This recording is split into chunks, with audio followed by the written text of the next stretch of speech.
हगला ही मार टिकट दिया जगह जगह मन छोड़ गया मन के जहाँ घराली ने तो अब देना ही नहीं चाहिए अब नाच बनाए दीजिए नाच घाल दो फिर आप एमएलए बन गए फिर भाई अब लुगाई हर मंच से सुनाते हैं जब सबको समझ में आता है कि जब ये नेताजी भाषण देते हैं और बोलते हैं कि मने तो सगला ही छोड़ गया पर जना भाई बिना कारण तो कोई घर छोड़ जावे को नहीं जावे कोई कारण दे जना जावे यार अगला ही छोड़ गया जना कोई कमी थामे होनी चाहिए दूजा में तो अगला में तो कमी हो कौन सके यार फेरू बेके अगला निकल गया जार नेता बढ़ गा जीत गा तो भाई ये सब गए आप कहते हो मेरी ताकत से ये नेता बने थे और हम कहते हैं कि ये सब गए और ये सब जाकर के चुनाव लड़े और ये तो बन गए एमएलए एमपी और आपकी 3 सीटें थी वो सिमट करके रह गई एक सीट के ऊपर तो भाई कमजोरी किसकी थी गलती कह रहे कि वो गोली कान कर निकली शुक कर निकल गई बेटा थोड़ा कहीं कंफ्यूजन रह गो बेटा जना क्योंकि हगला ही मार टिकट दिया जगह जगह मन छोड़ गया मन के जहाँ घराली ने तो अब देना ही नहीं चाहिए नुकसान हो सकता है भाई पहले आपने हमारे पे आरोप लगाया परिवारवाद का बोले भाई सारे के सारे पहले दादा थे फिर चाचा हो गए चाचा का भतीजी आ गई और दूसरे परिवारों पे भी आरोप लगाते थे कि कांग्रेस बीजेपी परिवारवाद करती है तो भाई आपने क्या किया पहले पिताजी एमएलए बने फिर आप एमएलए बन गए फिर भाई अब लुगाई सारे के सारे तो राजनीति में आ गए और सबको क्या चाहिए पेंशन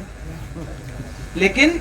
जनता जागरूक हो गई है लंबा भाषण मैं इसलिए नहीं दूंगी क्योंकि बहुत सारे हमारे साथ में नेता चल रहे हैं हम सभी उनको 2-2 मिनट सुनना चाहते हैं उन्होंने सबने अपनी बात रखी और हम सबसे ज्यादा आप समझदार हो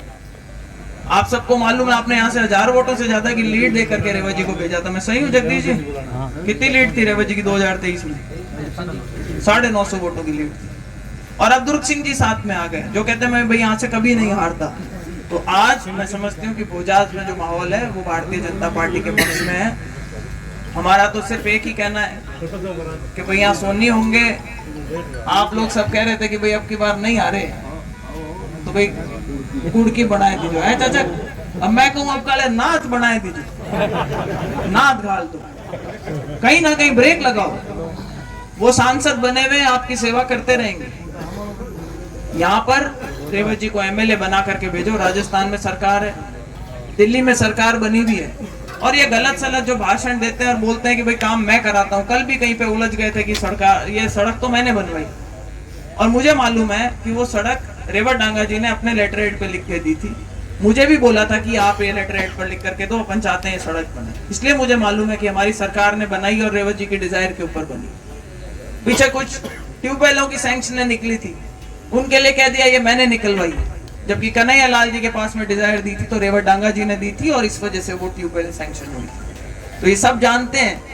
कि अगर आप मुख्यमंत्री जी को गालियां बकोगे तो भाई वो मुख्यमंत्री जी आपके कहने से काम नहीं करेंगे अगर आप मोदी जी को गालियां बकोगे अमित शाह जी को नड्डा जी को गालियां बकोगे तो भाई दिल्ली में आपके काम नहीं होंगे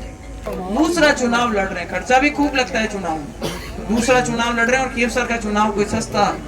आसान चुनाव नहीं होता